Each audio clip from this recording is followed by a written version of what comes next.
Good afternoon, and welcome to today's hearing on emerging threats and evolving fraud landscape here in the United States of America. Over the years, the Government Operations Subcommittee on a bipartisan basis has held several hearings addressing the issue of fraud, addressing the things that the United States government faces as well as the American people. And each time we have been talking about fraud, how to identify it, and how to prevent it. In our discussions, we've highlighted the importance of government agencies focusing on preventing fraud before it happens. And as we've heard countless times before, once the money has gone out the door, it's hard to get back. This remains a very important issue, and this subcommittee, to both the young ranking member and myself in this subcommittee, is very important. But one critical element missing from our many conversations is, what sort of fraud are we trying to prevent? How does it really work? What really are we doing about it? And where do we need to focus our attention to make sure that we are going to address this properly?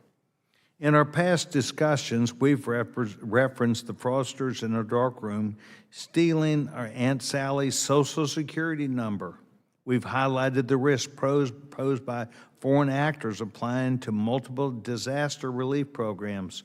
We've discussed elaborate fraud rings that exploit loopholes in benefit programs in order to receive payment for services that they should not have received, but perhaps got the money. But fraud threats are changing, and they're rapidly advancing. Identifying fraud threats specifically are becoming a fraudster actor, are booming as fraudulent actors become smarter and gain access to tools intended to make our life easier and their life easier through AI. This gives them more power. It's up to us to catch up. It's up to find it and to find a way that we're going to corner the market on our side of the agenda.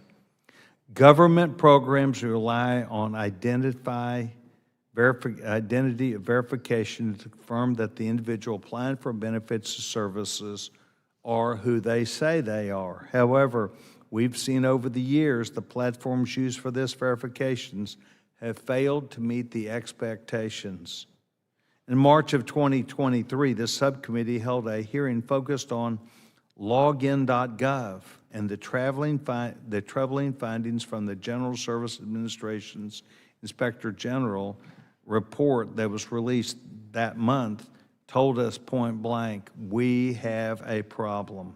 In short, GSA misled government clients about the extent to which login.gov met certain technical standards and expressly what they said it would do.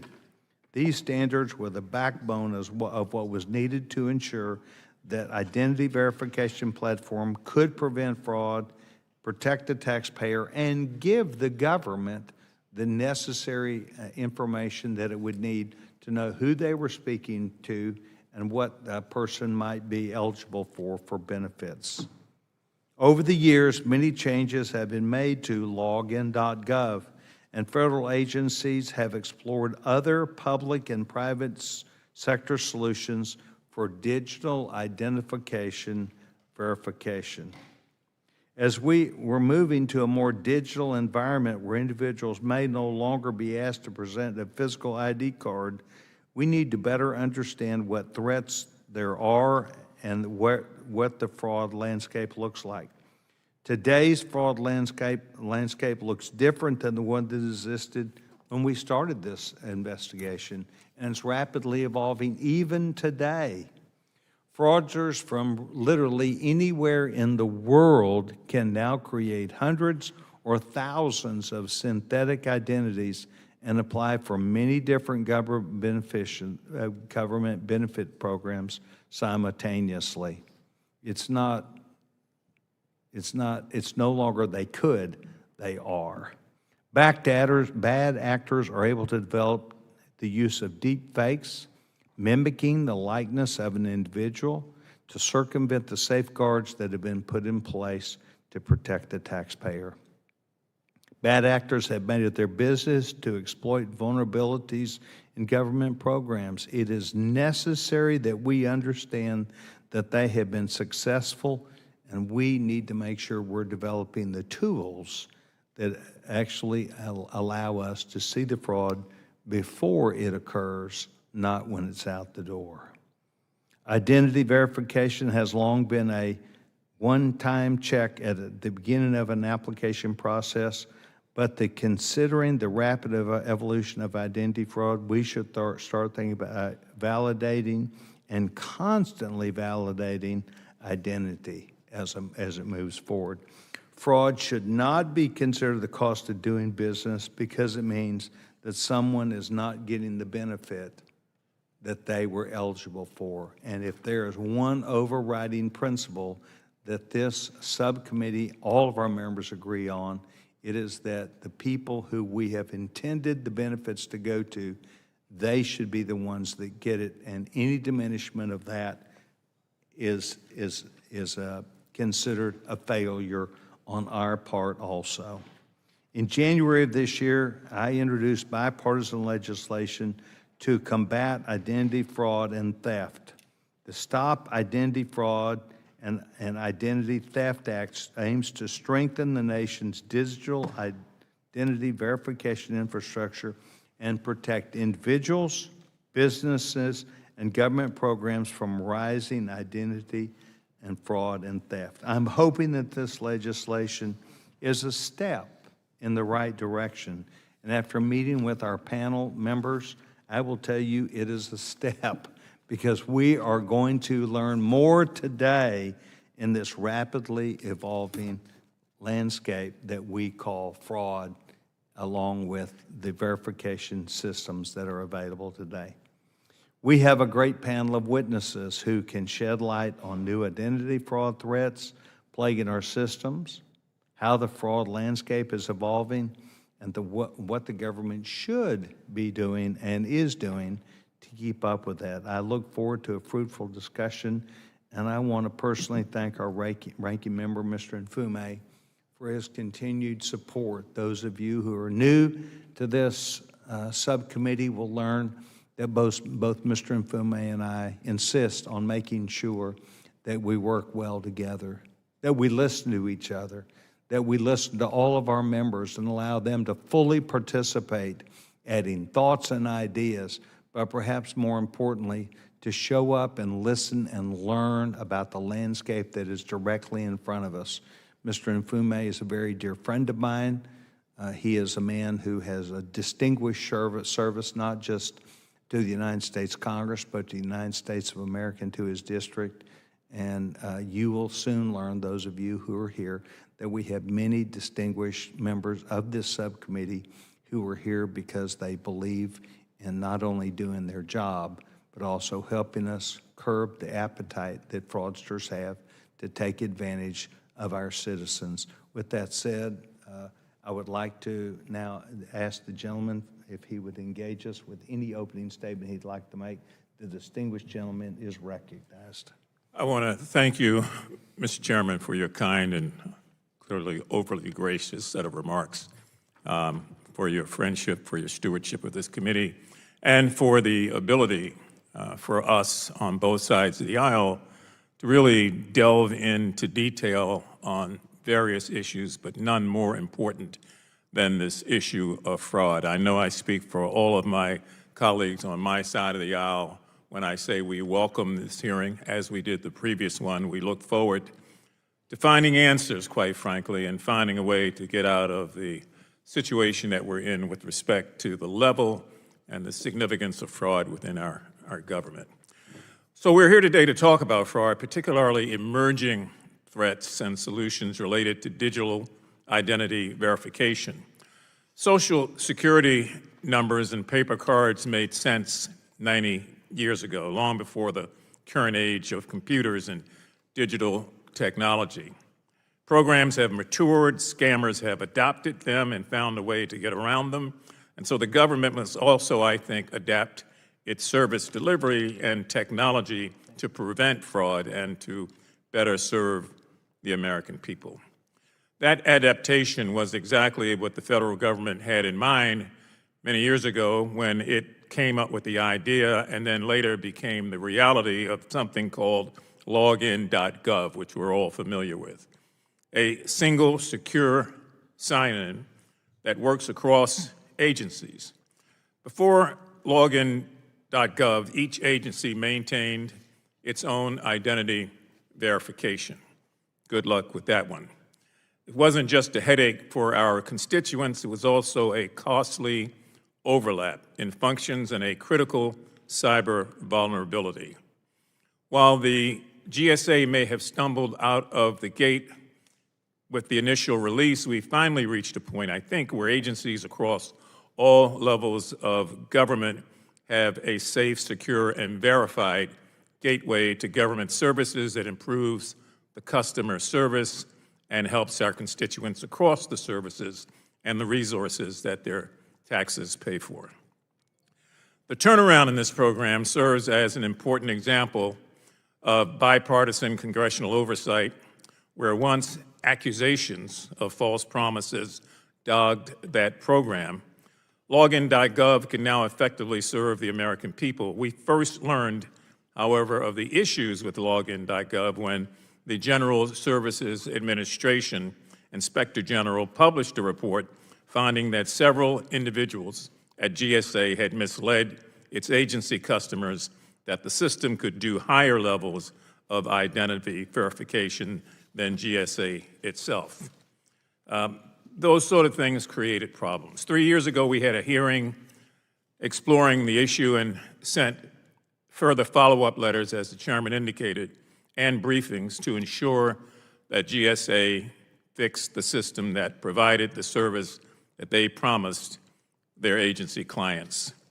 A year after our hearing, GSA announced it had fully implemented the National Institute of Standard and Technology standard, and it rolled it out to their agencies and to their partners.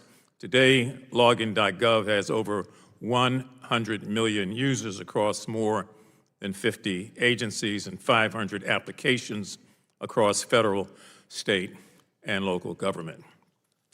Now, that doesn't mean that the work to ensure digital identity verification across the entire federal government is finished. I look forward, like many of you, to hearing our witnesses today about how we can effectively implement the next generation of login.gov and identity management. However, we must carefully consider the difficulties and the pitfalls of the new technologies and just not assume that they don't have any. Innovations like digital ID can better combat fraud and electronically safeguard identity much more so than a 9-digit number on a piece of paper. Digital ID sounds great.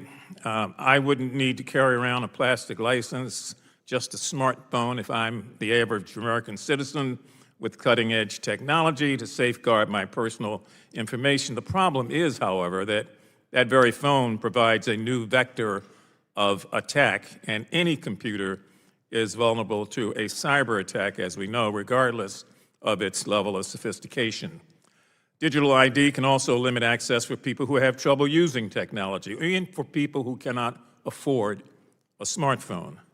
Sometimes people just break their phones and can't take time out of their busy day to immediately go and get a new one. So I don't think we can afford to lock people out of government or private services because they cannot access or afford a smartphone. Anytime the government can revoke access to services, even for benevolent purposes, we must find a way to protect against abuse. The Trump administration's DOGE program, the Department of Government Efficiency, which many of us thought was the Department of Government Evil, used a key Social Security Administration identity database to mark thousands of living people as dead in order to exert financial hardship. A whistleblower recently said that he planned to expand this to millions of people. Now, do we really want to move to a system where the government can invalidate any ID it wants to just by sending an instruction to the phone that's in your pocket? I can absolutely think of places where digital ID has valid uses for age verification and for fraud prevention. But every place that an American taps their phone to access services cannot be a breadcrumb to the track or breadcrumb follow the track process in their daily lives. So I'm excited to have those of you who are here to discuss the new technologies to prevent fraud against the American taxpayer. We must also ensure that we keep an eye on the horizon to prevent any sort of mass surveillance and government surveillance that can literally decide if, in fact, we are considered live or dead. So I want to thank the chairman again for keeping his commitment on this issue, for members on both sides of the aisle that continue to plow through this. It's been a couple of years now. We're going to continue to do what we have to do until we can't do it anymore. And I appreciate the opportunity to have all of you here, hear what you have to say on the record. And Mr. Chairman, I yield back to you. Gentleman yields back his time. Thank you very much. I'd like to ask unanimous consent, if I can, to allow the distinguished gentleman who has a meeting that he has to attend to very quickly give some brief remarks. I'd like to yield time now to the distinguished gentleman, Chairman Gary Palmer. Chairman Palmer, you're recognized. Thank you, Mr. Chairman. Thank you for holding this hearing, and I'd like to thank the ranking member for the bipartisanship that we've seen throughout this process in trying to address the fraud and also other issues related to improper payments. This is an extremely important issue. I just came out of a meeting with Dr. Philip Swagel, the director of the Congressional Budget Office, and we estimate just the initial investigations into fraud that will have about $168 billion in savings. I want to make certain that people understand this is not just about the money. So much of this fraud, mismanagement occurs in programs that are designed to help people who need help. When we're losing that much money, we're being defrauded of that much money, those are funds that are not available for people who are truly in need. So this is a huge issue for us, and it's not limited to domestic fraud. What we saw during the COVID pandemic, the programs at the federal level were being defrauded by a massive network of foreign actors. But we also have other issues aside from the fraud. I think one of the things that we found is that there's a tremendous need to modernize federal data systems, bring them into the 21st century, because a lot of the issues that we have with improper payments are directly related to antiquated data systems. So, Mr. Chairman, I really hate that I'm not going to be able to participate in this hearing. I think it's extremely important and would have benefited greatly from hearing the questions and answers, the questions to our witnesses and their answers. With that, Mr. Chairman, again, thank you for the privilege of being able to address the issue. I yield back. Gentleman yields back his time. Thank you very much. Without objection, Congressman Walkinshaw of Virginia is waived on to the subcommittee for the purpose of questioning the witnesses at today's subcommittee hearing. I now would like to move to welcome our witnesses who have taken their time today to be with us. And I'm very delighted to say that I think that you will find, and the members will find their input very valuable to exactly the same things that the chairman was talking about, and that is that we need to understand what's out there today. It's easy for us to think that we understand a lot, and we're going to learn a lot today. So I'm pleased to welcome our witnesses. Mr. Jordan Burris is Vice President and the Head of Public Sector at SoCure, where he partners with government leaders to develop and implement private sector solutions for identity verification and fraud risk management. Next, we have Marisol Cruz-Kane, is Director of Information Technology and Cybersecurity at the GAO. The Government Accounting Office has experts that provide not only expert testimony, but have an idea of the day-to-day activities that move across the government. She oversees federal cybersecurity and privacy work. Her portfolio includes emerging technologies, the National Cybersecurity Strategy, and agency efforts to protect privacy, sensitive data, and critical computing infrastructure. Next, we have David Mayman, and he is the head of fraud insights at CineLink, a company that combines technology and expertise to stop identity fraud at the application stage. He is also a professor in the Department of Criminal Justice and Criminology at Georgia State University, where he directs the evidence-based cybersecurity research group. Lastly, Mr. Jay Stanley is a senior policy analyst at the American Civil Liberties Union. His work focuses on technology-related privacy and civil liberties issues and that future and how it impacts public policy. Thank you to each of you for joining us.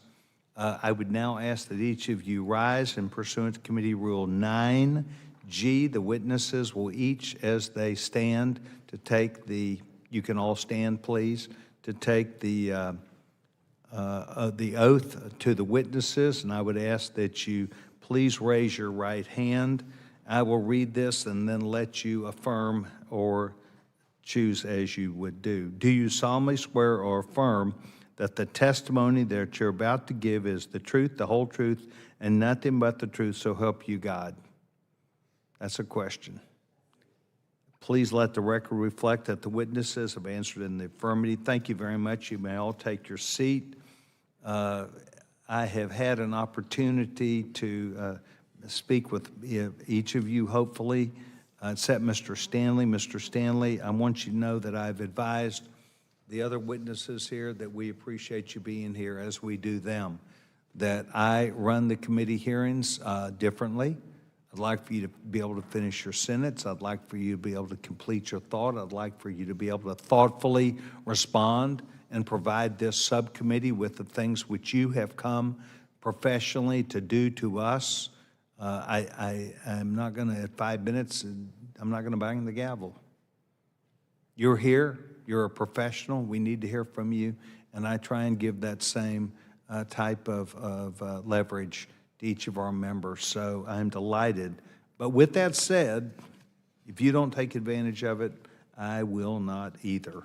We have an idea that we're trying to move our business and make our allow our members an opportunity to come and do their business also. So we will now move forward with the feedback from our witnesses, and we will first move to the distinguished gentleman, Mr. Burris. Mr. Burris, you're recognized for 5 minutes.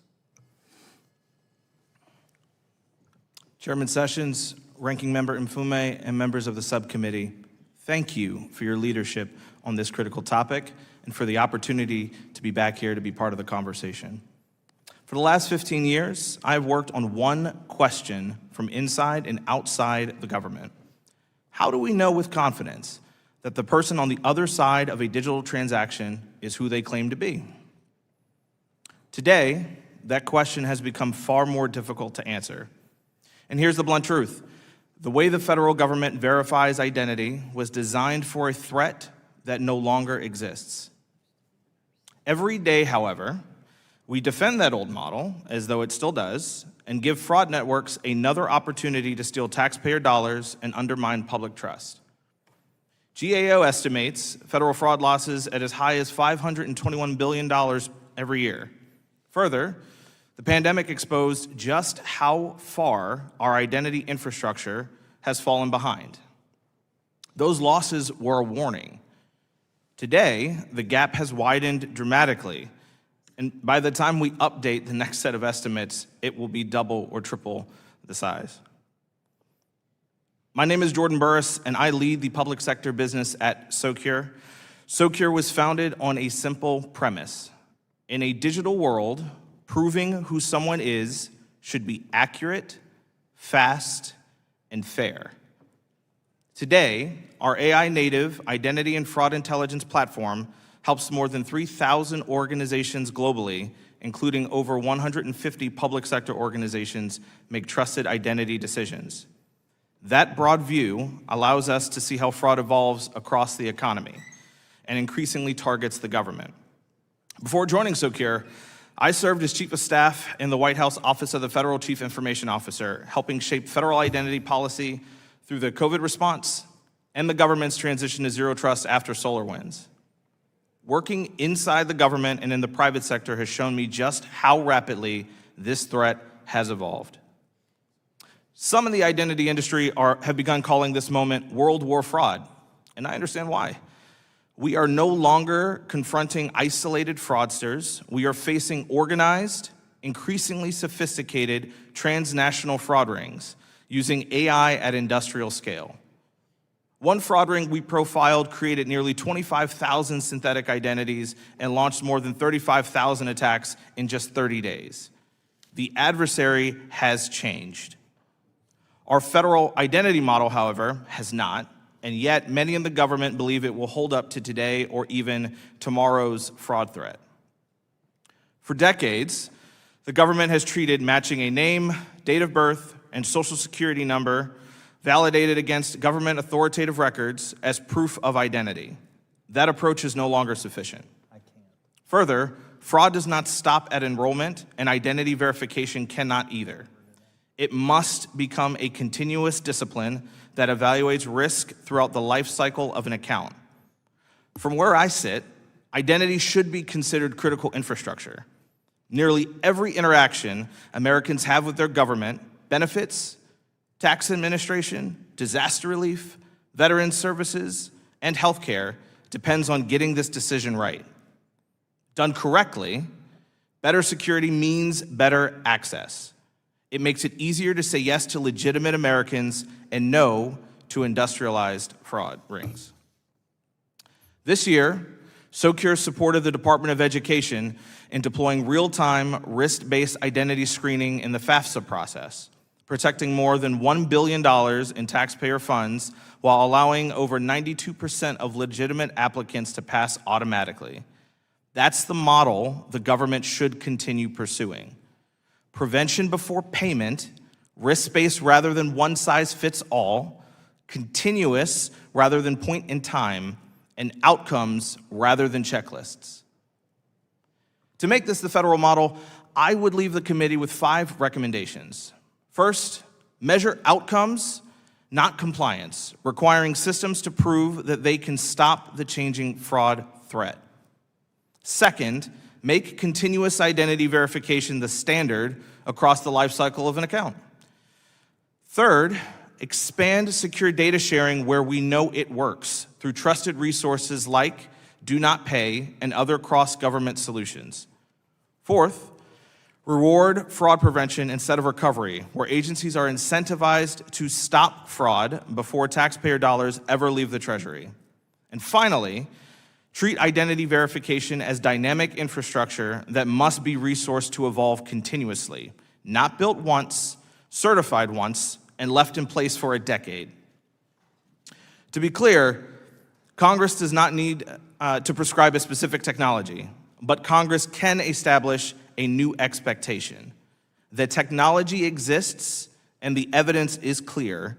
Now our policies and practices must catch up to the threat so Americans can trust their government in the AI era. Thank you, and I look forward to your questions. Ms. Burris, thank you very much. We now move to the gentlewoman, Ms. Kane. Ms. Kane, you're recognized for 5 minutes.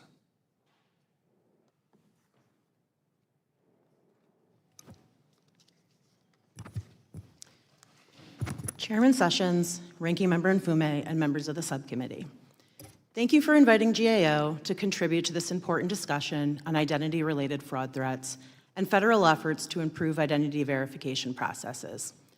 As you know, federal agencies use personally identifiable information to verify the identity of individuals who access accounts on government websites. An increase in sophisticated cyber attacks has led to a greater risk of that PII being stolen and used to commit different types of fraud.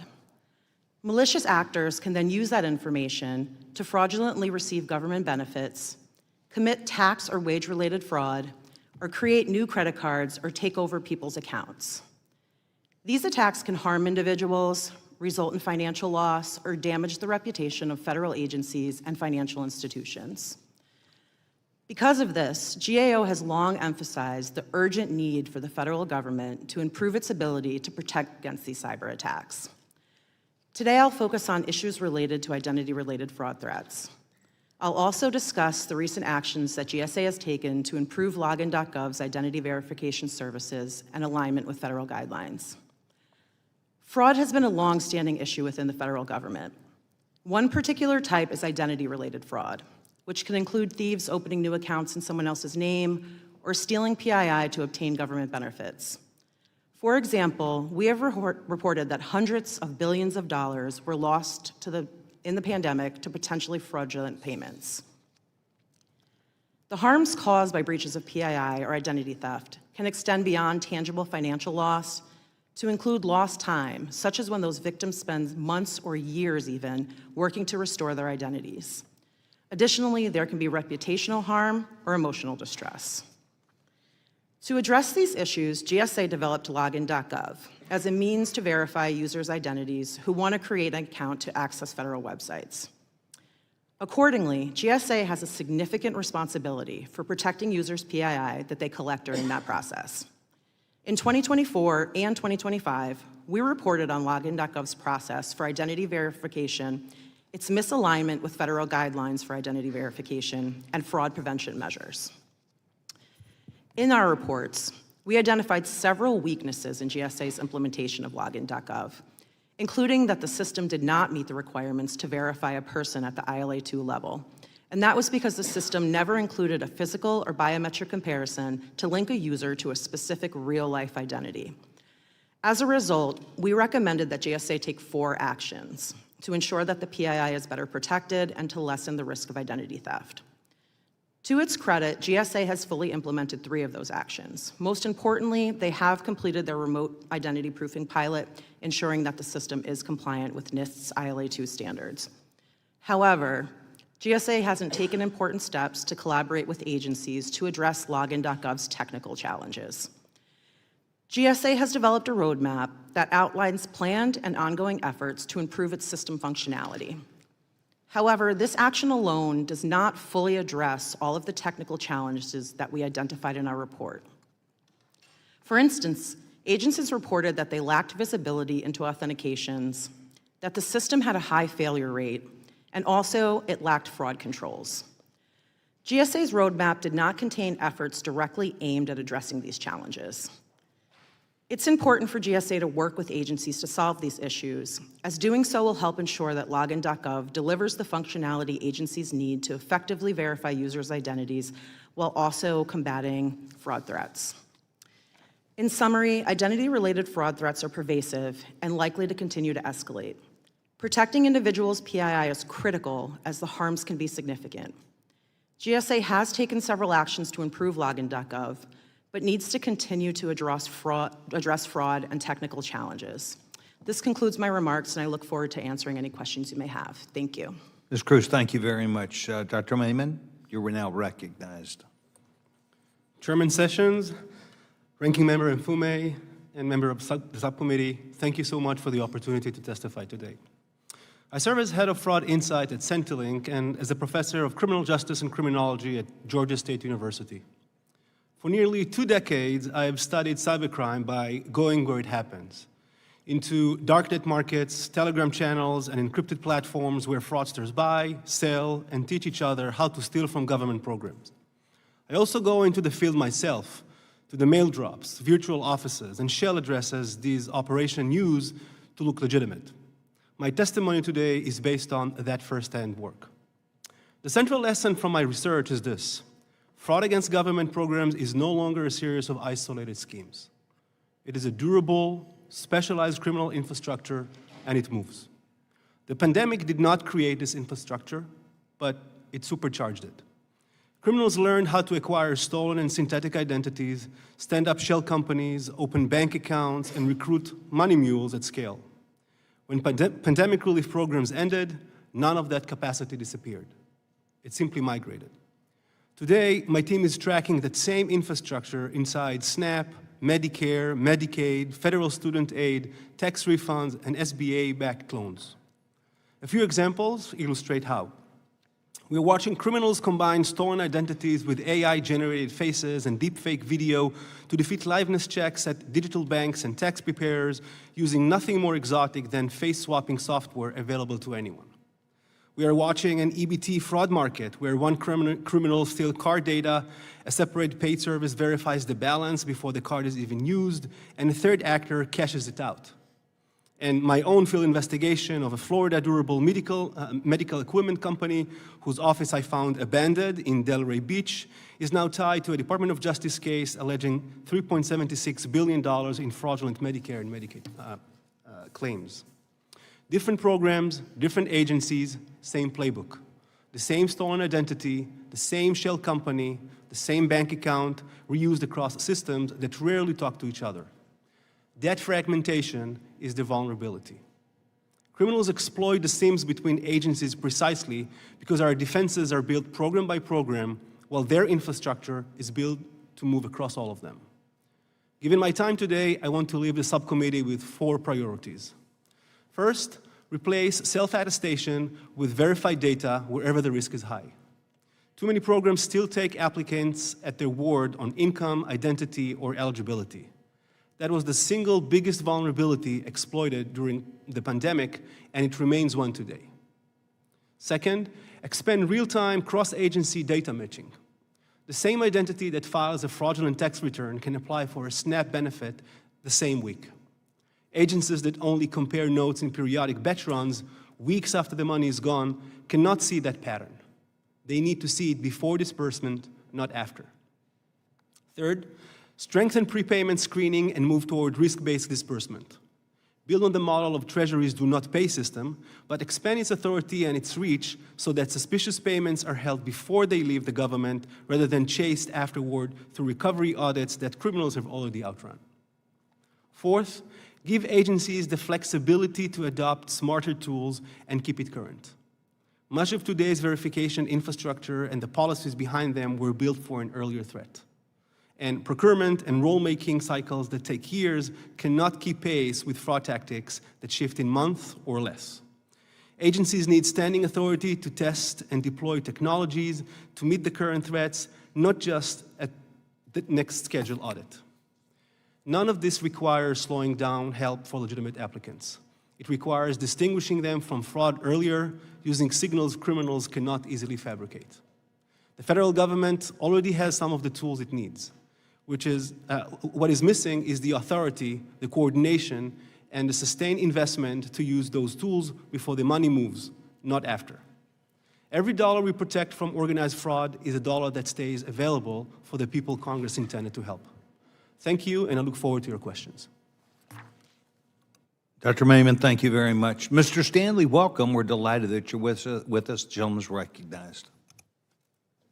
Thank you so much, Chairman Sessions, Ranking Member Mfume, and members of the subcommittee. Thank you for inviting me to testify today, and thank you for your attention to the subject of digital identification, which I don't think has received the attention it deserves. I hope to leave you with 3 overarching points today. First, a digital ID system would be a disaster for individual liberties if it's not done right. If any such system is to become standardized, it must be built with great care and awareness of big potential downsides. We have to ensure America does not become a checkpoint society and that digital IDs don't become virtual ankle monitors, something that tracks us but we can't turn off or escape. Second, the digital ID system that is most likely to become dominant, mobile driver's licenses or MDLs issued by the states, is not being done right. Driver's licenses are already in most Americans' wallets and are by far the most likely form of digital ID to become standard. Login.gov itself is moving towards relying on them. Third, there are much better alternatives if we just do it right. So let me start by explaining my first 2 points, that digital IDs have the potential to be a disaster if they're not done right, and that they are not being done right today. One big problem is that once this infrastructure is built, we start getting identity requests from every direction. Want to enter a 7-Eleven? Scan your ID. Want to buy a cup of coffee? Park your car. Tap here, please. Want to watch a video? Log into social media. Look at a news site, shopping site. Click here to send us your driver's license. There is already far too much tracking that takes place online, and polls show Americans are very uncomfortable with it. But there's been a steady pushback, and that tracking has been getting harder for companies in some ways. A digital ID could lock it down and make it inescapable. You can't just run to the DMV and get a new identity the way you can get a new username and password. Those pushing MDLs in the states have done nothing to counter this easily predictable side effect. We may create a digital ID to solve government fraud or identity theft or other problems, but there's a horde of others waiting in the shadows who will instantly pounce on this infrastructure to use it for their own purposes once it's created. The result will be a checkpoint society of constant ID proofing. With a digital ID, that will be really easy. Just tap, click, or scan. And a digital ID system, if not built carefully, could send a report back to the government every time you show your ID, a record of every beer purchase, bank, and doctor's office visit, and online, every website you visit. This is called Phone Home. This capability was built into the MDL standard as an option. There's also the issue of accessibility. If digital IDs become mandatory, either legally or as a practical matter, that would harm the surprisingly large number of people who don't have a smartphone, about 1 in 10 people in the US, according to studies, including over a fifth of people over age 65. Some may lack the resources to afford one, others the technological literacy to use them. That's why offline options for doing business are vital to protect. If we don't make sure that digital IDs are an empowering option for people rather than an imprisoning requirement, then people without smartphones will be shut out of many necessary functions of life and often benefits that they sorely need. So these are easily foreseeable, predictable consequences of a digital ID. But that brings me to my third point. If a digital ID is to be created, there are alternative paths that would prevent many of these harms. In terms of alternatives, I have 2 quick points to make before I stop. First, the field of privacy-enhancing cryptography is advancing fast and already can do amazing things that allow us to have our cake and eat it too when it comes to privacy and security. One example is privacy-enhancing technology called zero-knowledge proofs. Using that kind of tech, digital IDs can let me prove I'm over 21 without sharing my date or my date of birth or my identity. And it can do that in a way that if I prove my age multiple times to the same seller, they don't even know that I'm the same person. That's the kind of thing that is needed to stop IDs from being this kind of ankle bracelet tracker. But that kind of technology is useless if we don't bother to build it in, and it has not been built into the MDL standard. If a system can reduce fraud and provide other benefits without enabling tracking, why would we build one that does enable tracking? There are other key protections we can build. On our website, we've outlined 12 key protections that we think are necessary in a digital ID system. There's more about that in my written testimony. And then second, there are some states that are moving in the right direction here. Some, like New Jersey and Illinois, have put some important protections in place into their digital ID enabling legislation.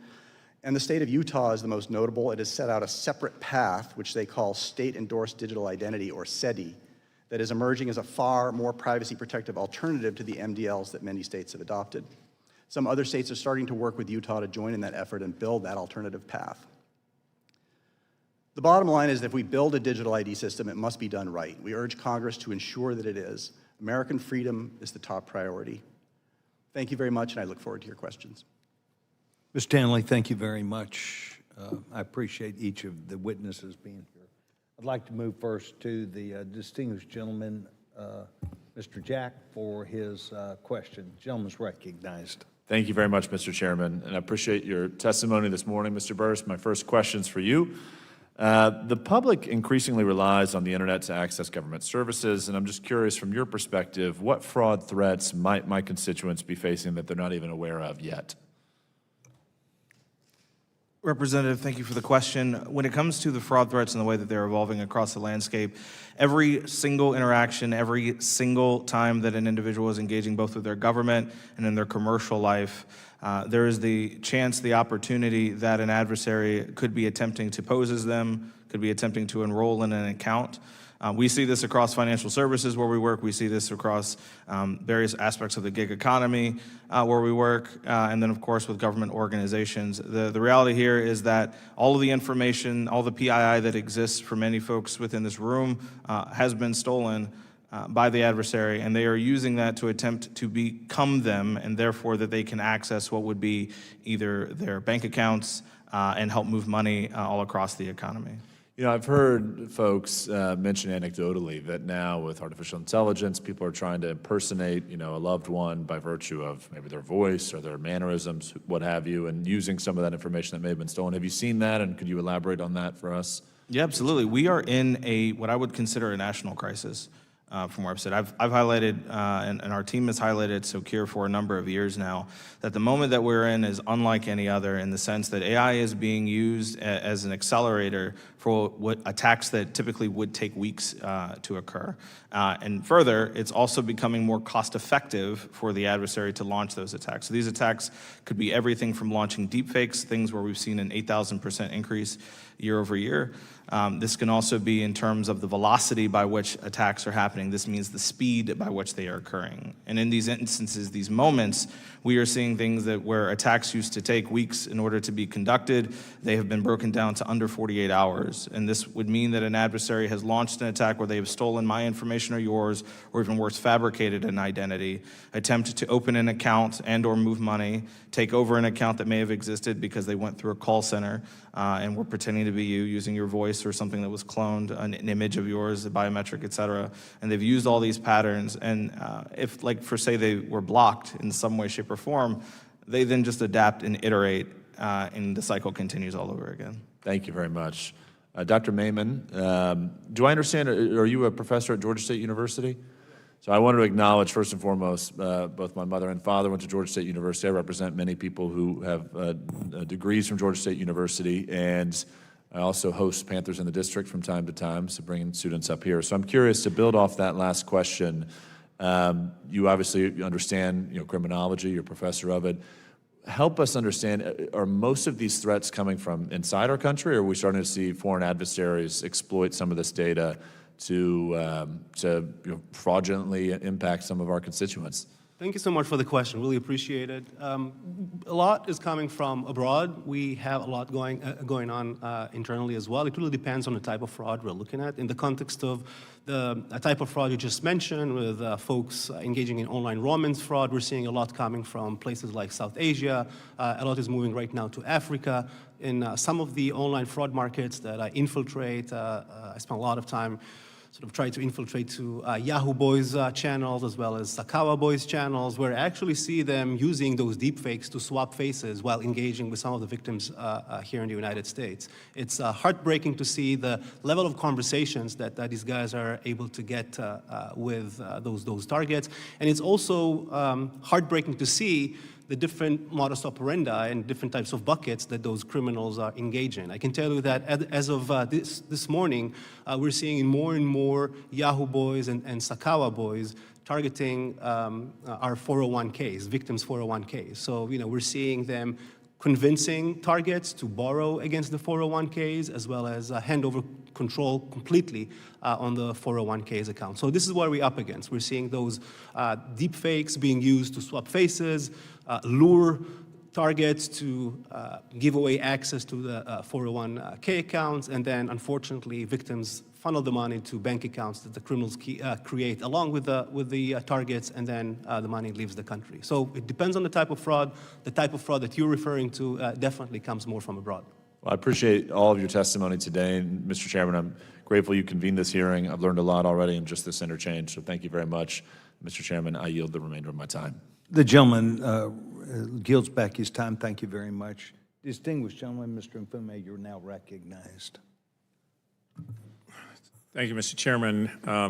Mr. Barris, I want to start with you because something you said struck me, and it might be the basis of why we are here and why we want to come back this way again. And that was that you said, if I'm paraphrasing you correctly, that we are spending years and millions of dollars preparing for a threat that does not continue to exist.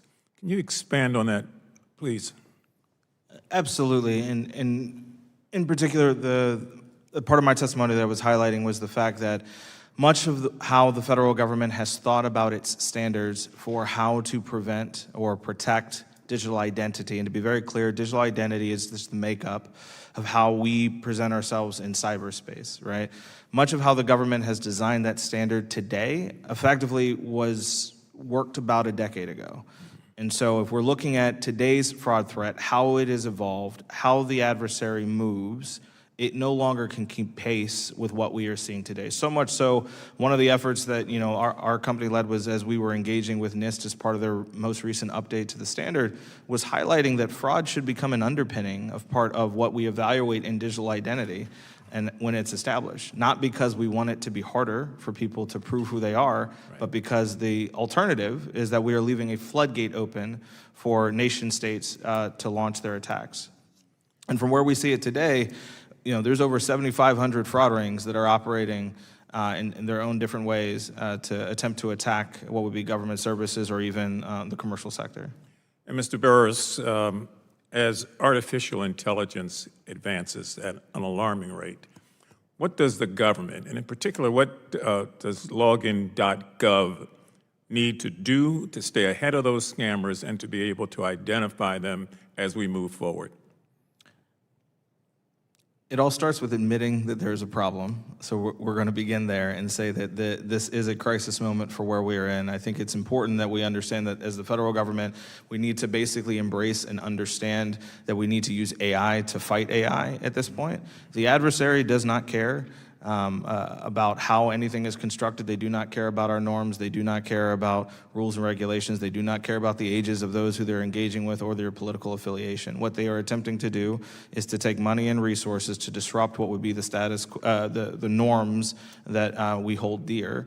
And what we need to do is engage aggressively to basically put in place the types of controls and measures, many of which have been adopted in other sectors for years, in order to help prevent against this threat. For login.gov in particular, I would say, and full disclosure, again, we are one of the vendors that have been added in order to power what login.gov is doing. They are taking this threat absolutely seriously.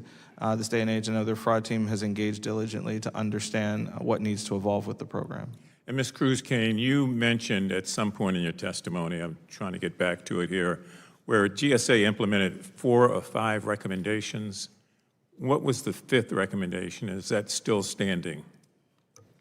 We made 4. They implemented 3. And the last one was the agencies, the 24 CFO Act agencies that we talked to had technical challenges with login.gov.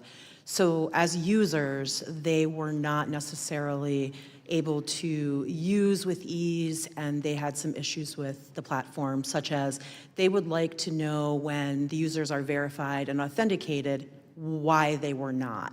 So if they fail, the person just says, hey, I failed. They have no way of knowing why they failed, how they can remedy that, so then you just don't have access to your government account, so you can't get your benefit. You have no recourse of knowing how that happened. So either you just have to try again, or you have to go to the post office. That was one of the issues. Another issue is, at the time, they had a high failure rate, so they were just getting problems of even logging into the system or being able to use it. And at that time, they were not having such strong fraud controls. And again, to their credit, they have been taking the issue very seriously and partnering with new technologies and new companies to enhance their fraud controls. But they need to partner with the users to make sure that they're also helping them with the issues that they're having with login.gov. Because if the users can't use it, the technologies can be great, but if your users are still having issues using the system, you're going to lose that user base. Thank you very much. Just one other quick question. Mr. Stanley, I appreciated your description of a digital ankle bracelet or ankle monitor, and you referenced driver IDs. Are they the most vulnerable? I think that in many ways, cryptographically secured Driver licenses. digital driver's licenses Are they the most vulnerable? are less vulnerable probably than many other techniques for validating identity. Mr. Burris talked about use AI to fight AI. There are many technologists who say that that is a losing battle and that it will always be a constant arms race, because any AI that can be used to identify who is real versus who is not, that same AI can be used to fake somebody who's not real. And so that is why a lot of people in the technology world are turning to cryptographically secured tokens or identities, so that basically the DMV or other issuer takes the data on your driver's license, digitally signs it with encryption with a secret key, and then publishes a public key, and a verifier can look at the public key, and if it matches, it could only have been signed by the DMV, and not a single bit could have been changed, and that's cryptography. And so somebody can prove that the thing they have in their phone, the file they have in their phone, was issued by the DMV and signed by the DMV. That is one of the reasons why we think that digital driver's licenses are poised to move to the forefront in online verification, and why we worry about all the side effects of that kind of a system that I talked about. Thank you. Thank you very much. Yield back, Mr. Chairman. Gentleman yields back his time. Ms. Norton, you're now recognized. Thank you.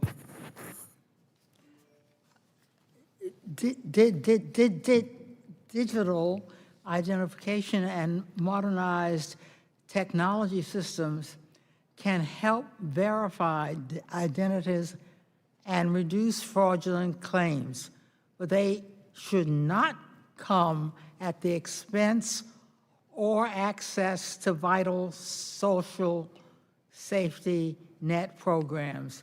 Mr. Stanley, as more federal, state, and local governments adopt digital identification systems, who risks getting left behind? Yeah, so exclusion is a big potential side effect of this kind of a system, and we will need to ensure that a digital identity is not mandatory, and we will need to pay the costs of ensuring that there are other options, lest we dial up the security dial too high and leave a lot of people who have genuine needs and are genuinely qualified for benefits being locked out. We know, in addition to what I said about 20% of people over age 65 and 10% of Americans not having smartphones, studies have found that people with disabilities are 20% less likely to have smartphones. People with incomes under $30,000 a year, 25% don't have smartphones. 30% of rural Americans lack fixed broadband and good internet access. And many people with low incomes are on limited data plans. And so basically we need to ensure that we never assume, and a lot of these things will improve over time. Some of these studies are a few years old and probably are out of date already, but we're never gonna get to the point, and we should never make policy based on an assumption of 100% adoption of technology, because there will always be people who can't or won't or simply don't want to and should have the freedom not to use all of these advanced technological systems. So I hope that answers your question, Representative Norton. Mr. Stanley, which populations are most likely to own, most likely not own smartphones? Sorry, the population's most likely not to own smartphones? Yeah. Yeah, it's, again, older Americans and low-income Americans, disabled Americans. Low-income Americans, of course, are disproportionately people of color.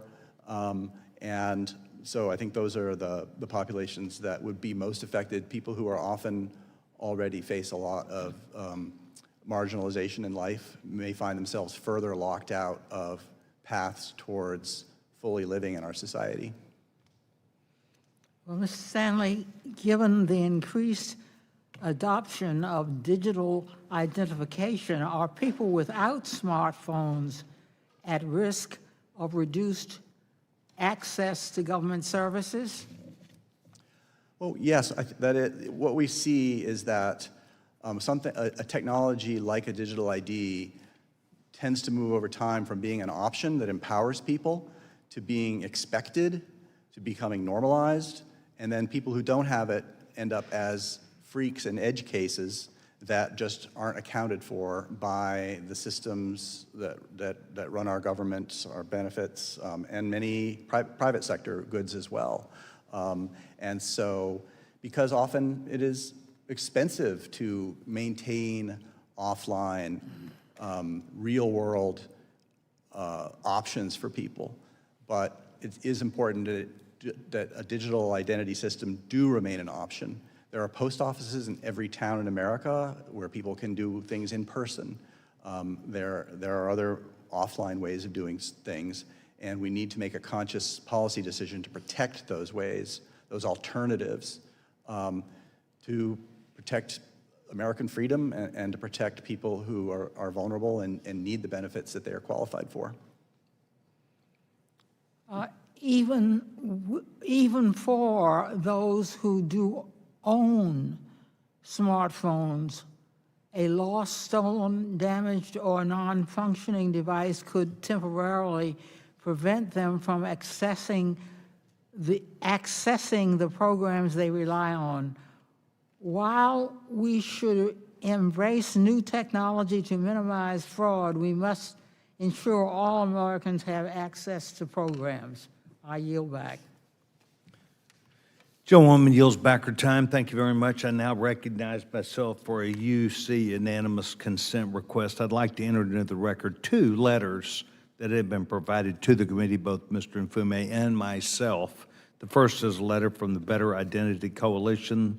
They highlight how digital identity credentials like mobile driver's licenses and investments in digital identity infrastructure could help address this emerging fraud threat that we are talking about. Secondly, the second letter is from the Defense Credit Union Council. It reinforces how critical it is to protect the nation's military and veteran communities against scammers who specifically look to exploit vulnerabilities created by their life in the military and to take advantage of that. So that objection, so ordered. Thank you very much. It is intuitively obvious to each of us that my side, the Republican side, the majority side, does not have many witnesses or many members here. That we are in the middle of receiving a briefing on the conflict in the Middle East at this time by the administration, and so I've chosen not to cancel this hearing, but rather to stay myself, and so I may take the place of several of my members, so I would yield myself my time right now. Mr. Stanley, thank you for being here. Mr. Stanley, I'd like to ask a question that really came to me today, and I find it very interesting, not only your comments, that I find common sense, and I find myself, I would have to struggle with myself to disagree with you, but it brought up one issue, and that is we generally see fraud as an overwhelming factor that we need to defeat. That when fraud is involved, and fraud could be something that then becomes tangible, where it's been established, necessarily established, as opposed to questioned to establish whether it is fraud. Where fraud is involved, are there limitations on behalf of the government to satisfy the requirement of protect themselves? And for instance, I'd like to give is, at an airport that I go to every week called Reagan Airport, there is a sign from the government that says, if you're in this area, you are subject completely to search and seizure. In other words, we can do, by and large, within some balance, what we want to do to ask you, to demand you to comply with our orders and those things. Is there a point at which we should be careful once we know fraud is involved? And I can give you probably several instances, but I want to ask that question to you. Mr. Chairman, I'm not sure I totally understand the question. My apologies. Okay, so I'll try and help it out. When we think that we have established the standard of fraud by a government agency, and they then are saying, we are dealing with fraud, is there a limit to how far they can go within reason, but to establish something? For instance, could they pick up the phone and call a bank, of know your customer, and a bank would have an idea of that they're involved? And we're trying to move a lot of these issues to professionals in law enforcement and professional otherwise. Could they call a bank and say, can you please tell me I've got a customer that lives at 1515 Smith Avenue, and this is their name, and they tell me they're 68 years old, and they told me that they do this and this and this. Is that okay? Because they've established fraud and they're trying to then run it down. What are the limits? What is the expectation that you have? Because you've mentioned civil liberties a few times, and I respect that. But we're talking about fraud, and we're talking about how would you expect the government, are there parameters? The government can only go so far. Are we going to give the criminals that upper hand? So that's the question, sir. Okay, yeah. So if you're talking about investigating fraud that you have evidence has already happened, I think that it would become a criminal investigation like any other, and that is subject to the Constitution, the limits of the Constitution, presumption of innocence, and the Fourth Amendment of the Constitution prohibiting unreasonable searches and seizures, and other provisions of the Constitution that have been well litigated over the years. So I would think that a professional law enforcement officer would know what those limits are in many ways.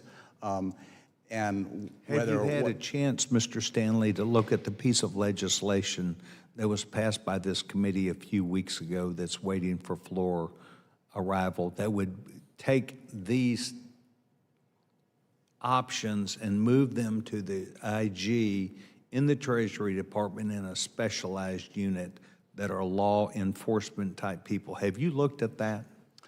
I confess that I had not.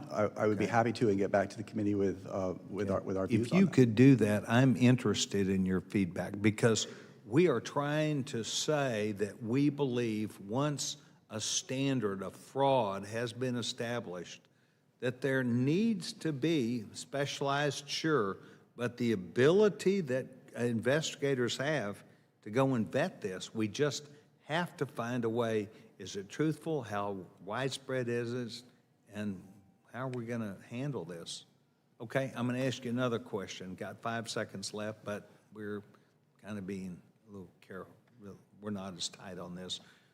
The second one is there a limitation on someone if they are presently on Social Security, they've taken out a loan, SBA, something where they've in the government system, and we find some instances where there might be questions that arise. And I know, once again, you're very careful, and I agree with that, within the law, within the Bill of Rights, within the Constitution, within all the things that we could establish. Is it fair game to go back and run people back through if they think there's something that might be amiss through this organization, even though a person has been on government benefits? Because you see, we think that a lot of people that presently are receiving government benefits might not be exactly as we thought they were. Is that fair game?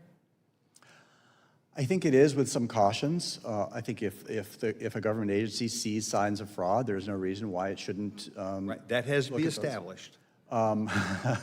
There are cautions, especially if you are looking at, for example, using AI algorithms in order to do that, that may have been trained on sets of pre-existing data that contain biases. That there was a man, there was an NBC report, which I could share with the committee about it, who paid his credit card off every month in full, and he got a letter from his credit card, and they said, we're reducing your credit limit. And he said, why? I pay off in full every day. They said, because we have found that the other customers at some of the stores you shop at have been bad credit.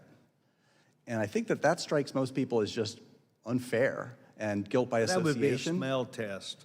How Yeah, about if but I AI think that a lot of AI algorithms do basically the same thing in a hidden way. How about if AI discovered that there are 74 people at your home address that receive benefits because AI discovered it, and we think that you might be one of them, and we'd like to do some sort of a review about this. Is that fair game? I think that there are good uses of AI, and that flagging that kind of anomaly, as long as there's human review, might make sense. But for example, examples like that. There are other examples where we see, unfortunately, government agencies not building in the checks and balances, the due process, and using AI not only to figure out who it thinks is suspicious, but then to take actions against people that they have trouble getting due process and fighting back. We've seen, for example, in states, people losing their disability benefits based on algorithms. Okay, so let me give you that. It would then at some point require human intervention to review data to then make some decision as opposed to a computer automatically assuming something. I think that's right. The only other caveat I would add is that some of the fraud prevention techniques are based on gathering an enormous amount of intrusive data about individuals. And we spoke about this, but you had indicated earlier without human intervention, that meant that someone else, a computer or an AI modeling, decided they could send you a letter and cut off your benefits. I'm saying that we could use these to then go to a human who is trained, who does have this professional experience, who would be able to apply it, and then would be able to use some rational basis. Okay, so you would agree with that? Yeah, but what I'm saying is that, for example, there are industries that that use unethical apps on people's smartphones to track their location without their knowledge or permission. I'm sure that many people in this room are being tracked by these companies without knowing, and that some of that data can be fed into these algorithms for deciding who is suspicious, and a lot of other very privacy-invading data. And so if the algorithm you're talking about is based on that kind of very intrusive, privacy-invading data sources, we would have a problem with that. Okay, well, I could bring up lots of examples. I'm not going to. I want to thank you. I think this is an important question. That's why you're here today. We'd now like to move to the distinguished gentleman from Florida, Mr. Frost. Mr. Frost, I yield back my time. We now move to you. The gentleman's recognized.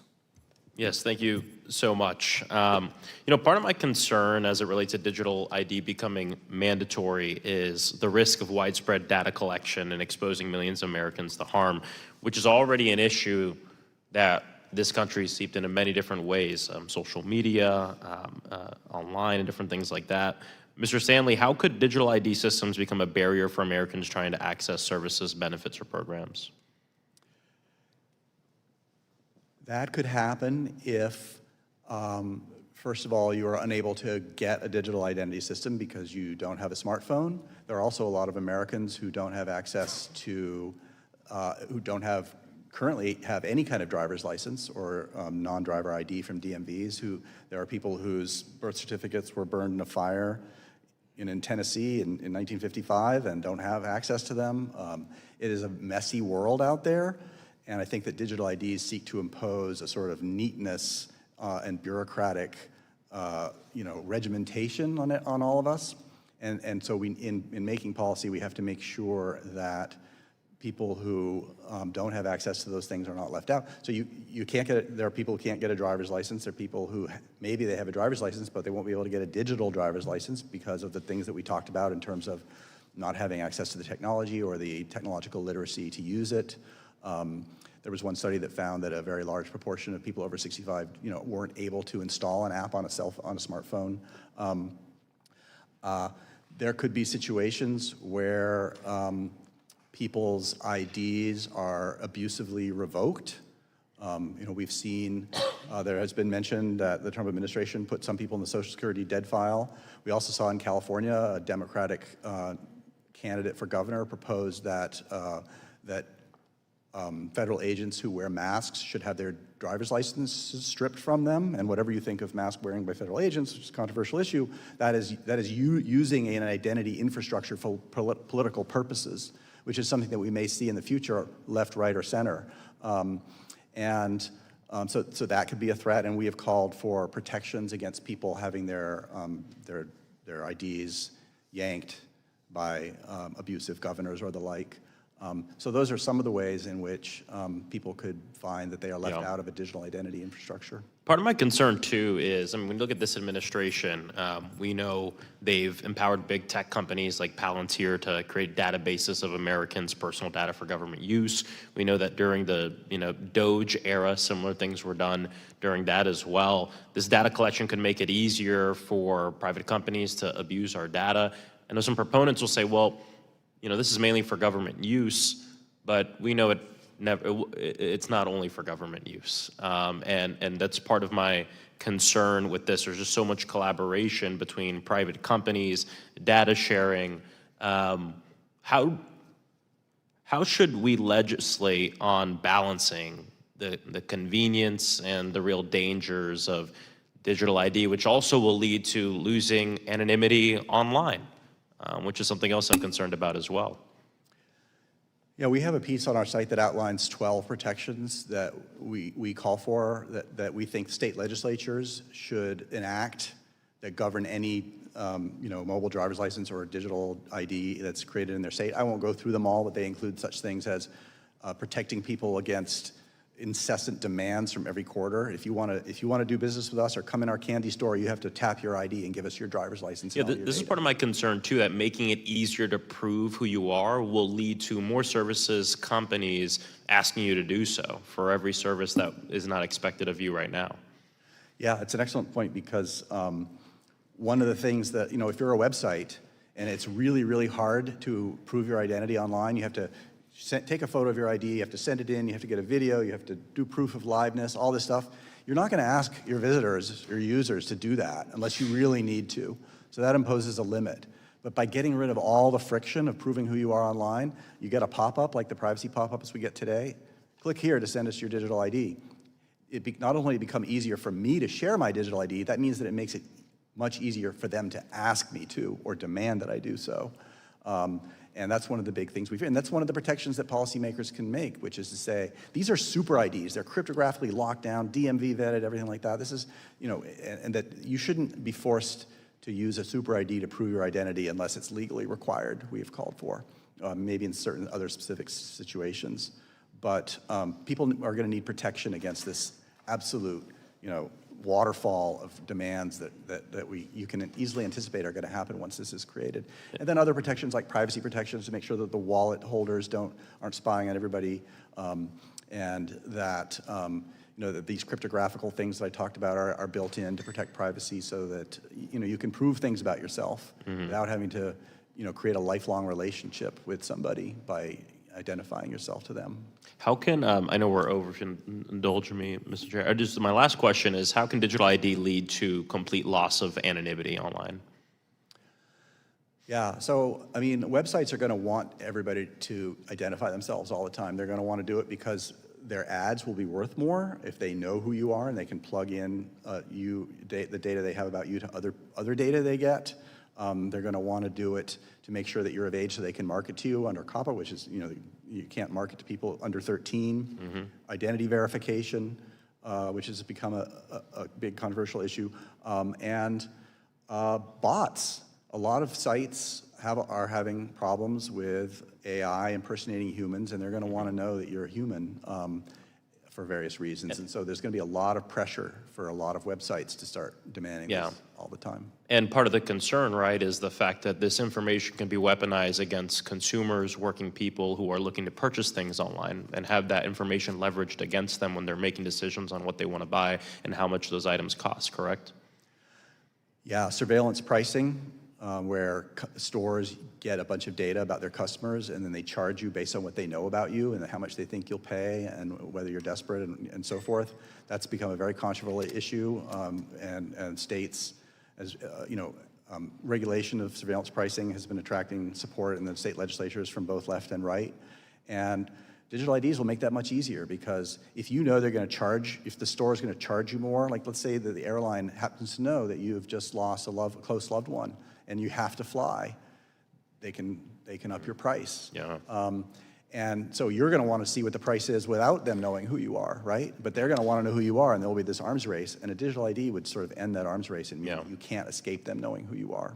Yeah, if thank it's done you. badly. Yeah, appreciate it. Thank you for indulging me, Mr. Chair. I just think, you know, I'm not a Luddite, and I just think like these conversations are important because it shows how much care and intentionality needs to be put into this. Oftentimes, we're very excited about something, we move quickly on it without thinking the next 10, 20 years into the future, and then it's an emergency for another generation to handle. I think we have to have these conversations now and legislate accordingly. Thank you. I yield back. Gentleman yields back his time. Thank you very much. The gentlewoman from Washington is now recognized. Thank you so much, Mr. Chair. And thank you to our panelists for joining us. You know, login.gov gives every American a one-stop portal so they can use a single username and password to log in across a variety of federal programs. Sounds like a benefit and a customer service improvement. This is a portal that state and local governments can use as well, and it saves taxpayers time and money and generally makes life easier. Mr. Burris, can you briefly describe how login.gov has leveraged Socure's technology to help reduce identity fraud for government programs? Absolutely, and I think a lot of this comes down to trust and basically leveraging what would be considered next generation technologies to try to help balance a lot of the conversation I've heard around access and speed and confirming that the right people ultimately can access these services. So login.gov conducted a competitive procurement where they evaluated our technology against that of 17 others at the time, and they incorporated different components of our solutions, everything from solutions that we have around document verification, so confirming that it's legitimate government-issued ID and or what would be facial biometric comparison. So the idea is comparing it and confirming that it is actually the right person on the other end of the screen. They also incorporated what would be additional fraud models to their stack, things that they're incorporating, such as identifying and understanding what's happening with the device a person may be using, because it's all too often that the adversary would do something such as take a jailbroken device that is overseas and attempt to say that they are operating within New York or DC for that instance. Also doing comparisons with things like the phone or the address and individuals using their email. And then some of the flagship offerings that we have related to helping to paint a picture or prediction of whether or not it is someone who is engaging in what would be a pattern that is associated with identity theft and or synthetic identity. And far too often what we see in the industry is that kind of weaknesses in these technologies have led to this unfortunate conversation about folks who've been left out and forced down alternative paths. It's always been my belief that if someone is choosing to engage with a digital service in government, they should be able to do so, and the technology should adapt to meet them where they are. So the addition of Socure's tools have enabled login.gov to take strides towards being able to address that and make their service more accessible while simultaneously combating fraud. Thank you so much. It's really great news that we're innovating in this way to provide access that the people want and to smooth some of these barriers to accessing services. But like you've mentioned, and based on other testimony that we've heard today, we know that scammers and identity thieves are constantly trying to find new ways to evade ID verification, and that means that login.gov has to remain alert and prepared to fight new forms of fraud. We have to keep innovating. Ms. Cruz-Kane, in GAO's assessment, will there ever be a day when login.gov will be finished and no longer need to adapt to face new fraud tactics? I don't think so. I think criminals are working every day, 24 hours a day, to get better at what they do, and largely in the federal government, we're reactive. Absolutely. So login.gov procured the tools because they're being reactive to what has been happening within their tools. So I think largely federal systems are reactive to what is going on, and rather than being proactive. Yeah. So would it be safe to say that competent and technically capable leadership of the login.gov program is critical to effectively sustain fraud prevention? Yes. And is it critical that leadership has experience in effectively managing and protecting sensitive data programs? Yes. Would it be very concerning to you, Ms. Cruz-Kane, if leadership at login.gov came from an organization that had say, an extensive history of mismanaging private data and endangering the privacy and financial security of the American people?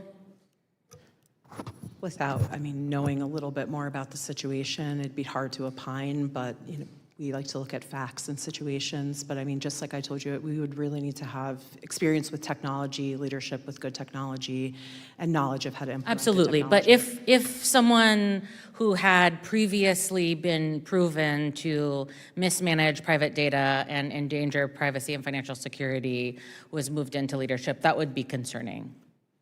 Yes, if it was proven. Yeah. Mr. Chairman, I'd like to ask unanimous consent to submit these following articles to the record. DOJ put critical Social Security data at risk. From the New York Times, from NPR, the Trump administration admits even more ways DOJ access sensitive personal data. Washington Post, and Wired, similar subject matter. Without objection. And just in my remaining time, I'd like to say what these articles say, that President Trump took one of the DOJ bros who oversaw the looting of the federal government's data and endangered the privacy of every American and put him in charge of identity verification and login systems for every American. And based on our previous line of questioning, that doesn't sound like a way to safeguard the American people's information. And I yield back. Gentlewoman yields back her time. We'd now like to move to the second round with your understanding. We're doing that, sir. Dr. Maiman, you and I spent some time yesterday, maybe it was today, days run together, but you most expressly indicated that you have not only great knowledge, but work on a day-to-day basis with many people who are criminals and who are attempting to be fraudsters at our systems.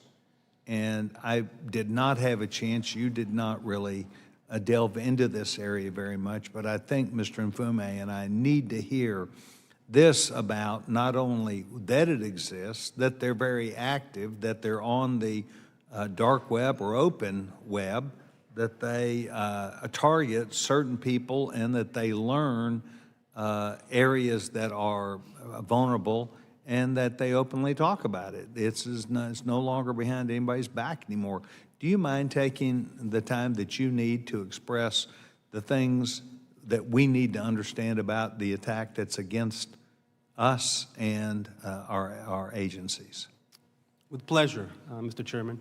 As you mentioned, Mr. Chairman, I spent my time, my days infiltrating darknet platforms, Telegram groups, trying to understand what fraudsters put out there and how they bypass a lot of the security solutions that we deploy on financial institutions as well as on the government side. Oftentimes, what we find in those platforms are tutorials, which will walk you through how to bypass many of the security solutions that we have out there. The tutorials sometimes will be offered for free. Other times you will pay for them, amounts ranging from $150 to $250. Specific guidelines with respect to how to bypass and obtain SBA loans, FAFSA aid. We're seeing, as of earlier this morning, people talking about how to get targets for 401k accounts, which I think is a major issue to our country. And we simply see that on scale. We see that, as I mentioned earlier, on Darknet and Telegram, but also more and more on Facebook, on Twitter, on Instagram. A lot of what we see also is available on the internet, on the ClearNet, websites that the criminal put together and simply offer fake driver licenses for sale. This is the reality that we're dealing with. Organized crime groups with very detailed supply chains, which will have our identities offered for sale. They will have services which will allow the fraudsters to build histories around the identities. They will walk you through how to create deepfakes, high-quality deepfakes, both images as well as videos. They will teach you how to take those videos and images and inject them in the cameras of the computers or the smartphone that folks are using in order to apply for benefits or apply for SBA loans, and then secure all those resources that they get from the government. So this is what we're up against. We're seeing that happen domestically with a lot of organized crime groups operating within the United States, but a lot is happening from abroad as well. We're infiltrating Russian crime groups. We were able to infiltrate some Chinese crime groups who operate the scam compounds in South Asia and are explicit about the type of operations and our identity and how, how they essentially offer those identities for sale, and essentially walk you through the list of steps you need to engage in order to target our benefit program. This is what we're up against, unfortunately, at this point. So furthering this development that you're talking about, I spoke with you about how we had looked at during 21, 22, 23, 24, numbers of agencies that did not have their workers at work. They were not engaging the people who were seeking services. They were not able to, even when working from home necessarily, did not have a full array of opportunities to vet who people were, know your customer, to look at things. And so this huge amount of money that we were talking about today in testimony before this subcommittee that is very consistent with what we've heard GAO say in the past, it has found a real home to where this is a cottage, more than a cottage industry. It is people who literally are figuring out how to do this. And you said to me whenever we last spoke this morning, you do believe human interaction, and I brought up my circumstance of talking to Social Security, how they vetted me, how they talked to me about things that I would know about myself that I would probably not a lot of people would understand. Is this the kind of fair game that would be used to vet people on a regular basis? And how can we get this type of information to where if you're at SBA, you may or may not have that available to you. If you're at Social Security, you probably could ask some detailed questions about working history, about doing other things. Do we need to expand or develop some way for agencies that take a new, perhaps a new request from a person? It could be about not VA, because you could ask about those questions, but about someone who's recently unemployed and asking about a depth of knowledge. How do we really help those agencies to make the determination even when speaking to a person? This is a great question, Mr. Chairman, and I agree with your statement. I think, and maybe go back to my career as a sociology in the Ohio State University, first class in the degree, we were taught about the difference between Gemeinschaft and Gesellschaft, community and society. The reason why I'm bringing this important distinction is that in the past, here in the United States or any other place, when you went into the bank or to the IRS and asked for opening a new bank account or a loan or getting some governmental benefits, the guy sitting across from you knew who you were. He knew your family. He knew where you worked. He knew your history, so to speaking. So they were able to assess the risk you pose to the organization more effectively. Now, we're at this point in a point of a society. We have a lot of people living in this great country. Very difficult to assess in the same way we assessed in the past folks' history. But fortunately, we do have solutions out there which will allow you to tackle the signals, create and look at some historical signals around identities. So if the government is willing to sort of use some of those solutions to try and assess the historical evidence around those individuals who need to be verified, then I think we'll be in a better place to sort of determine whether individuals are who they say they are, or they're completely different individuals stealing identities or using synthetic identities. And in that sense, I just want to refer to the conversation we had earlier about the driver licenses and MDL. One of the things that we proved already, during the last 10 years or so is that pretty much everything could be faked. That, I think, will go also to the MDL. I mean, criminals will be able to find ways to use this technology to their benefit.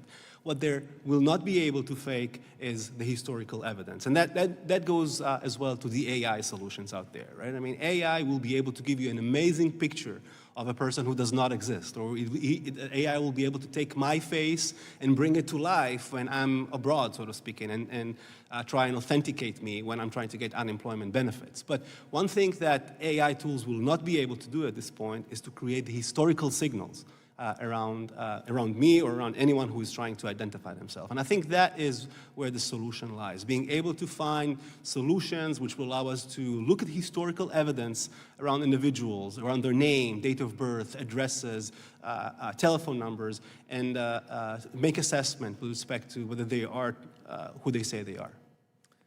Mrs. Kane,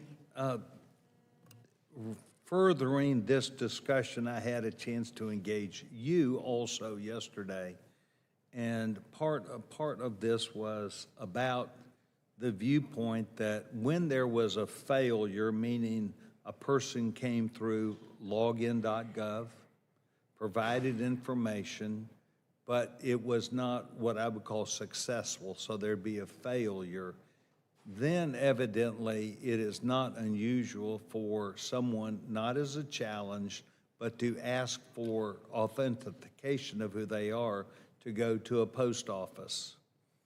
You had indicated that one of the things which you have engaged government agencies on, and perhaps GSA, is data and information back about what caused that failure. Was it a question we asked? Was it a picture? Was any number of facts and factors?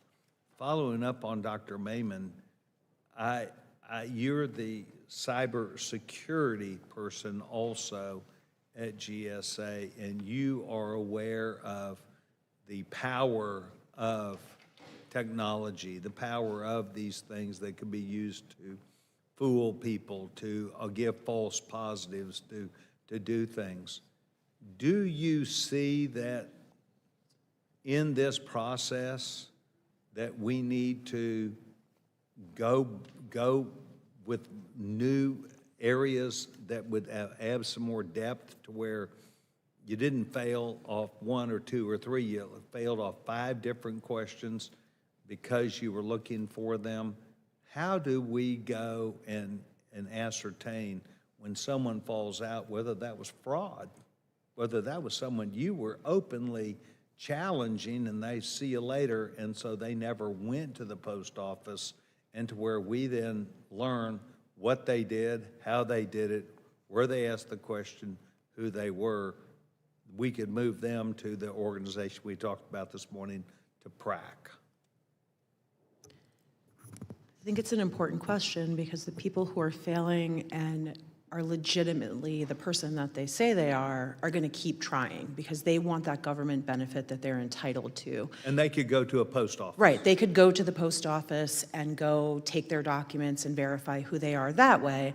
But there's also barriers to that. So if you're in a rural area, your post office may be far, you may not have a reliable transportation there.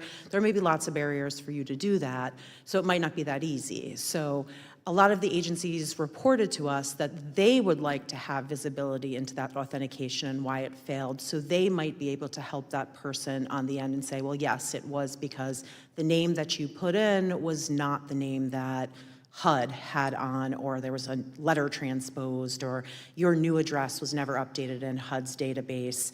And there is a privacy principle called redress. You know, you are supposed to be able to get the most updated or whatever information an agency has on you, so you're able to correct it if it's wrong. That process can be easy, or GAO has reported that process can take very long for you to be able to update your information. So if that takes me months to years to get my address updated in a government database, I'm going to fail for that whole year on every government agency that I use login.gov to try to access, which is going to be a very big barrier for me to get any government benefits that I am eligible for. So that was something that many agencies brought up for us, and giving those agencies that ability to insight into that and to be able to say, hey, this is why you failed, here's your options. And again, some of them may not even be able to go to a post office and have that secondary option available to them, but you're going to have to do that if you want your benefits. That was of one thing that was really helpful to them, because some people fraudsters would probably legitimately stop. If they were not able to go somewhere and prove who they said they were, 9 times out of 10, they're stopped. They'll take their other synthetic identities and keep trying to get through. But they would stop probably with that fraud name and say, okay, look, I've got 300 others that I just paid $3 for. I'm going to keep pushing those. So I think the difference is, you really need to think about the people who are really who they say they are, who are having that false positive, that they are going to keep trying, and they need that reason why, so that they can go remedy that, so they can continue to not be found ineligible for the benefits that they are legally entitled to. Interesting, thank you. Mr. Mfume?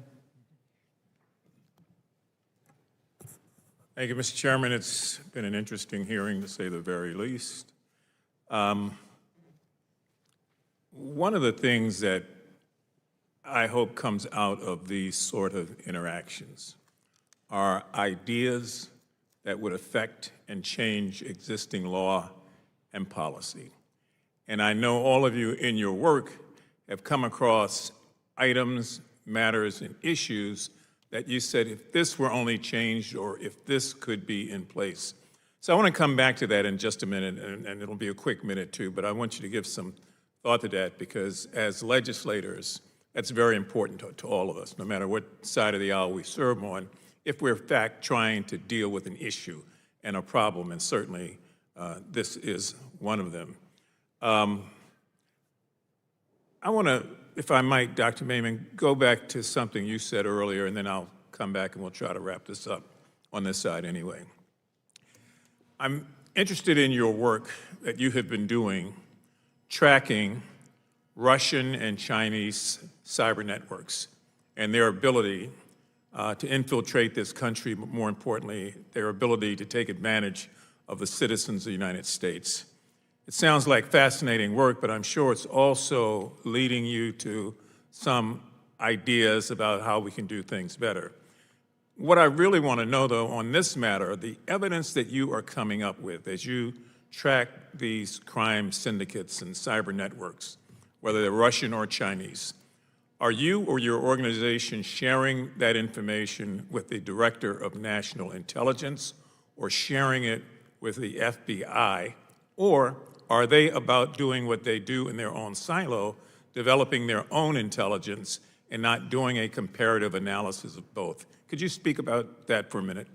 Of course, thank you so much for this question. I do what I do in order to make sure that the American public is aware of what's going on there. And when I investigate, my investigations usually result in publications. I put together white papers, I put together news articles, and let the public know about what I find. Oftentimes, we will reach out to law enforcement, and then we'll simply give it to them, and then they need to make a decision with respect to whether they want to pursue investigation or not. I can tell you that in the past, we had a very strong relationship as a professor in Georgia State University with the Department of Homeland Security. What we've done back then, that was during the pandemic time, we essentially had a monthly meeting with local folks in DHS, and we simply talked about what is it that we find out there. What is it that the DHS did with that information? Obviously, I have no idea, because oftentimes what happens is that law enforcement take this information and do their own thing, sort of speaking. And so I can tell you that I'm doing my best to make sure that everybody is aware of what I find out there, but I have limited visibility with respect to the actions folks take once I put the information out there. Well, if I could be the devil's advocate, if I'm the Director of National Intelligence or the head of the FBI, I might say, well, he's never given that information to us. So do you forward that to them? Are you in contact? Is there a liaison that shares the information so that they can match it up with their own intelligence? So in the past, what I was doing is essentially having a monthly meeting with the Department of Homeland Security. That was during COVID time. We had very strong relationship at the time, where we essentially provided... Right, but I'm specifically speaking about the Director of National Intelligence. and the Federal Bureau of Investigation? Yeah, I do not have relationship with the FBI. I do not stand in touch with the FBI. I'm more than happy to be in touch with them and let them know about what I know. Yeah, because it seems like you've done an extensive amount of work, and I can appreciate white papers and editorials and that sort of thing, but everybody doesn't read, and if it's something so pertinent or hot or game-changing, those two agencies, more than anyone else, I think, needs to know. So let's pray that they're listening. They obviously are. I hope that they would take advantage of the work that you've already done just to match it up against their own intelligence. This is a very serious issue, as we all agree, and the more we can do to be effective, the better.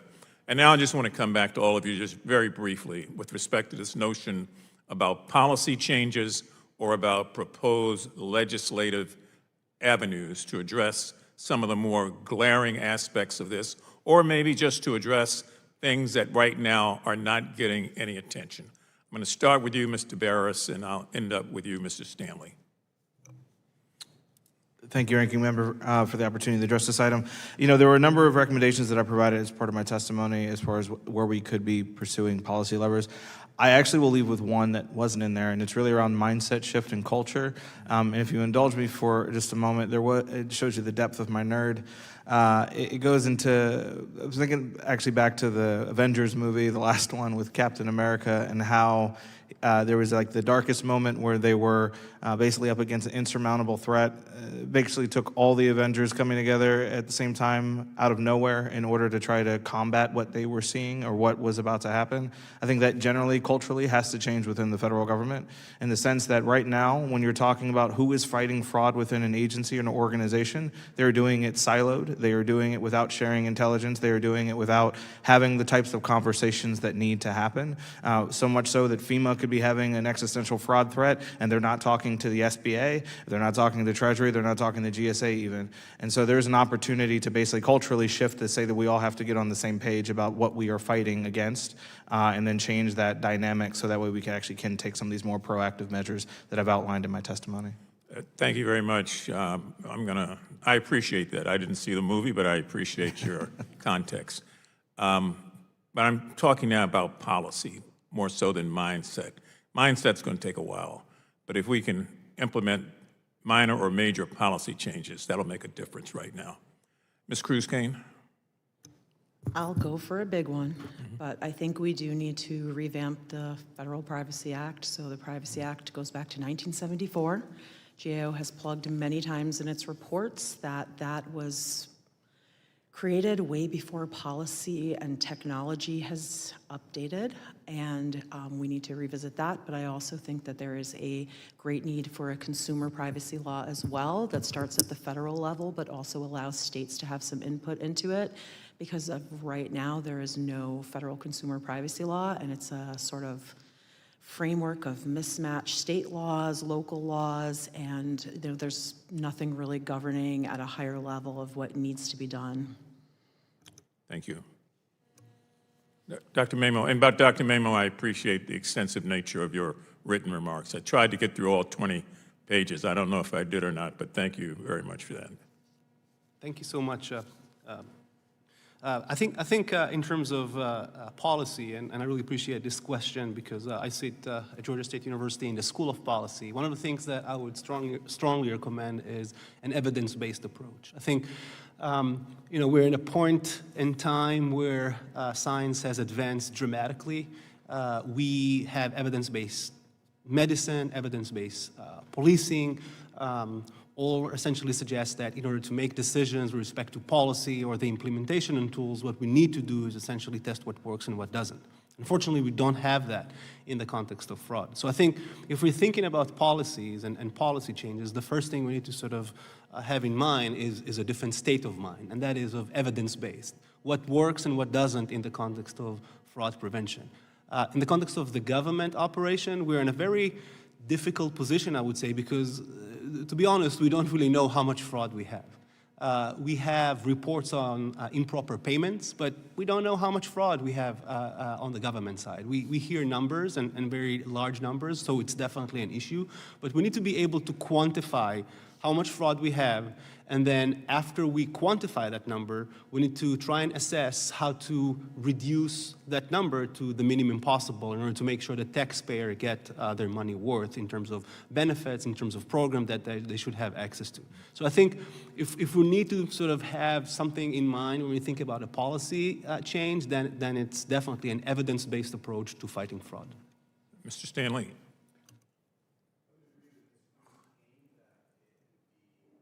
Could you turn your mic on, please? So sorry about that.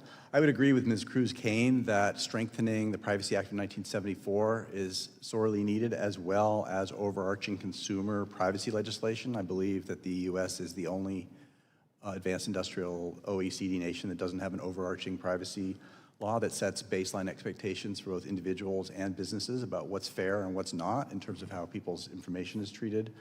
And then as I've been arguing, I think that we need to set standards for digital driver's licenses in the states and other digital IDs that put in place both requirements for how they are built technically. They should have certain encryption capabilities that protect privacy while still allowing for people to authenticate themselves.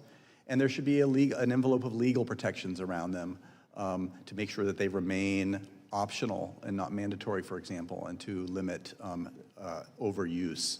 And so those would be the top things that I think the Congress should consider. Thank you very much. I want to thank all of you. Mr. Chairman, you may recall this idea of revamping the Federal Privacy Act continues to come up. We did it, the last hearing we did like this, that same thing came up. So I want to commit myself, and I'm sure you and I will get together on this and figure out how, in fact, we might be able to move forward with some joint legislation that at least starts to move the ball regarding the Federal Privacy Act. It's been a long time since 1972. The world has changed, and the least we can do, I think, is to try to find a way to protect the privacy of Americans by updating the federal policy that we have. And I want to commit myself to working with you in that regard. I yield back. Gentleman yields back his time. Was that your closing statement also? Yes, The it was. gentleman did make a closing statement. I too want to join in with my dear friend, Mr. Nfume, and thank each of you for being here. This issue is not going to go away. The question is, are we serious enough to continue the search, to look for these things?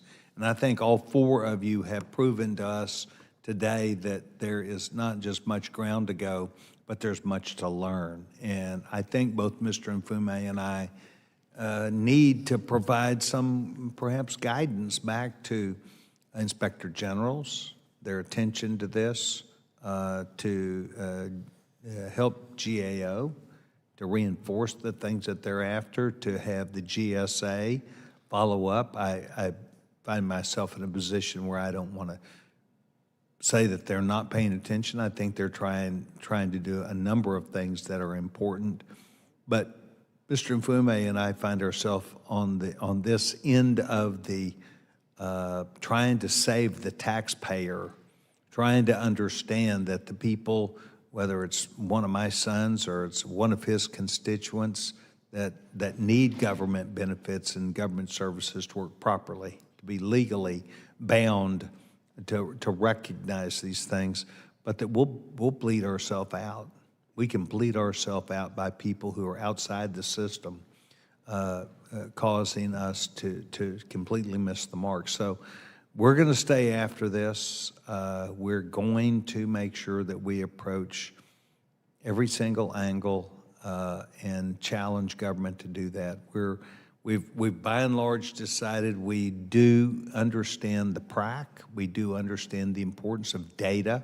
We do understand the need to make sure that it survives in perpetuity, yeah, probably for a lot longer, we give it the authority and the responsibility to evolve itself to meet the emerging and new threats and to provide information back. But I want to thank you for your insistence that we will continue to work together, and I want to thank each of you. So with that said, Without objection, all members have 5 legislative days within which to submit materials and additional written questions for the witnesses, which would be forwarded to the witnesses. If there is no such further business without objection, subcommittee stands adjourned.